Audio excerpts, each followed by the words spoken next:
నమస్కారం. ఈ కార్యక్రమానికి ముఖ్య అతిథి అయినటువంటి ఎమ్మెల్యే జయరాం గారు, అదేవిధంగా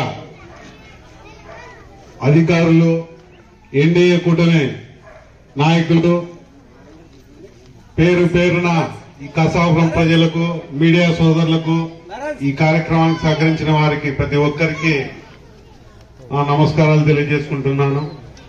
ఇప్పుడు మనకు ఎన్డీఏ ప్రభుత్వం ఏర్పడి 100 రోజులు పూర్తయినది.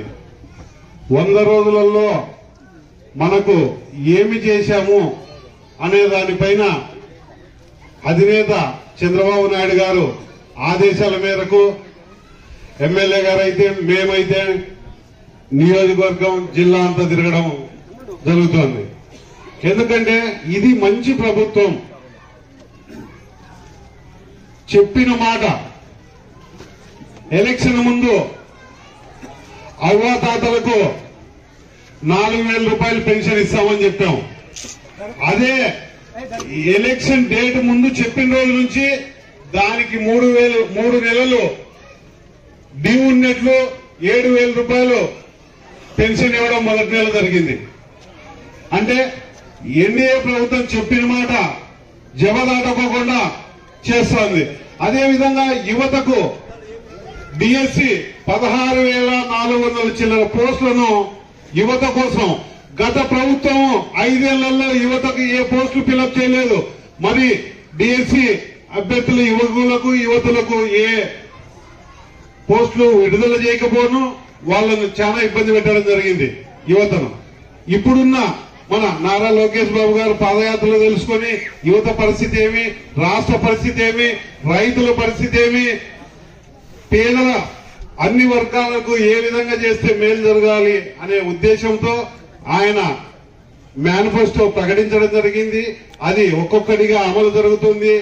ఈ జగన్మోహన్ రెడ్డి గారు పోతూ పోతూ చిల్లి గవ్వ ఖజానాలో లేకోకుండా ఖాళీ చేసిపోతే అవ్వాతాతలకు 1వ తేదీ ఖచ్చితంగా పెన్షన్, ఇక్కడున్న ఎంప్లాయీస్ కు 1వ తారీఖు ఇంతకు ముందు వస్తే గత ప్రభుత్వంలో బిక్కుమనే వాళ్ళు ఎప్పుడు వస్తుందో జీతం అని.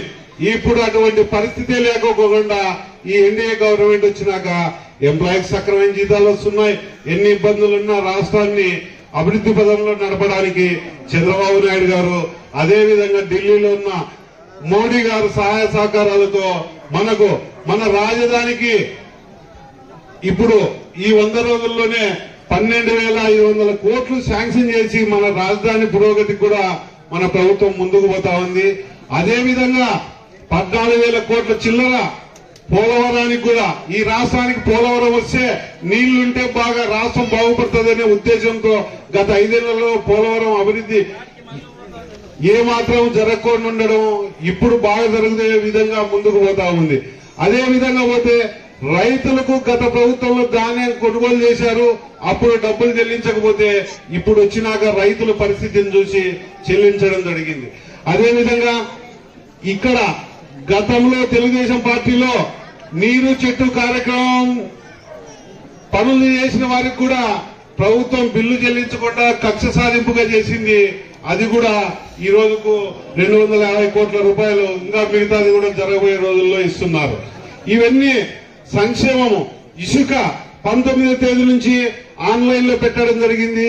ఎటువంటి అపోహలకు పోనవసరం లేదు. ఇసుక కూడా అందరికీ అందుబాటులో వస్తుంది. కరెంటు బిల్లులు గతంలో ఎన్నిసార్లు పెంచారో ఈసారి ఇప్పటి వరకు ఎలాంటివి లేకోకుండా పురోగతి సాధించి మన ప్రభుత్వము ప్రజలకు మేలు చేసే విధంగా ముందుకు పోతా ఉందంటే చెప్పడానికి 100 రోజులలో ఎంత చేశామంటే, మొన్న వరదలు వచ్చాయి విజయవాడలో, ఒక్కసారి చూశారా? గతంలో ఏమి చేశారు, ఇప్పుడు మొన్న జరిగిన వరదలలో 10 రోజులు ముఖ్యమంత్రి గారు ఒక బస్సులోనే పడుకొని ప్రజల కోసం 2 గంటలు నిద్రపోయిన రోజులు 2-3 రోజులు ఉన్నాయి. ఆయన ప్రజల కోసం రాత్రింబౌళ్ళు తిరిగి ప్రతి ఒక్కరికి వాళ్ళకి సహాయం 25 కేజీలు బియ్యం అయితేమి, నూనె అయితేమి ప్రతి ఒక్కటి వాళ్ళకు సహకరించి వాళ్ళని చక్కబెట్టేదాకా ఆయన అక్కడే ఉండి మానిటరింగ్ చేసి మంత్రులు కూడా పాల్గొన్నారు. అదేవిధంగా ఎక్కడో మన నారా లోకేష్ బాబు గారిని కూడా మీరంతా టీవీలలో చూసింటారు. రాష్ట్రాల కోసం అందరూ అదే విధంగా పోతే రాష్ట్రం ఇబ్బంది పడిందని ఆర్థికంగా ఎంతో మంది పారిశ్రామికవేత్తలు కూడా ముందుకు రావడం మనం ఈ నియోజకవర్గ తరఫున వాళ్ళందరికీ కృతజ్ఞత తెలియజేయాలని మనం చేసుకుంటున్నాను. ఎందుకంటే అటువంటి దాతలు రావడం కూడా మన రాష్ట్రం బాగుపడుతుంది. అలాగే పోతే జరగబోయే రోజుల్లో ఇచ్చిన హామీలన్నీ ఏవి ఇబ్బంది లేకుండా దీపావళికి గ్యాస్ సిలిండర్లు ఇవ్వబోతాము. కొద్ది కొద్దిగా అన్ని నెరవేర్చుకుంటూ పోయే పరిస్థితులలో ముందు జరిగిపోతుంది. ఏ అపోహలు కొద్దు ఈ వైసీపీ నాయకులు పని చేయకపోను ఆ విమర్శలకు మాత్రమే చేస్తున్నారు. ఇంకొక మాట చెప్పాలంటే అత్యంత మనకు దైవ సన్నిధి అయినటువంటి వెంకటేశ్వర స్వామి గుళ్ళో ప్రసాదంలో ఏమి జరిగిందని ఈ 2 రోజుల నుంచి మీడియా ద్వారా స్వయాన ముఖ్యమంత్రి వర్యులే ఏమి చేశారని బయట పెట్టడం జరిగింది. అది కూడా ప్రజలు గమనించాలి. ఎంత దారుణమైన స్థితిలో వాళ్ళు 5 ఏళ్లలో పరిపాలన చేశారంటే ఒక్కసారి అంతకన్నా పాపం లేదు. వీళ్ళు ఆ వెంకటేశ్వర స్వామి కూడా క్షమించే పరిస్థితి లేదు. మనకు కాల వ్యవధి తక్కువ ఉంది. ఇప్పుడు ఎమ్మెల్యే గారు ఎప్పుడెప్పుడు పెట్టేస్తాడో మాట్లాడదామని ఉంటారు.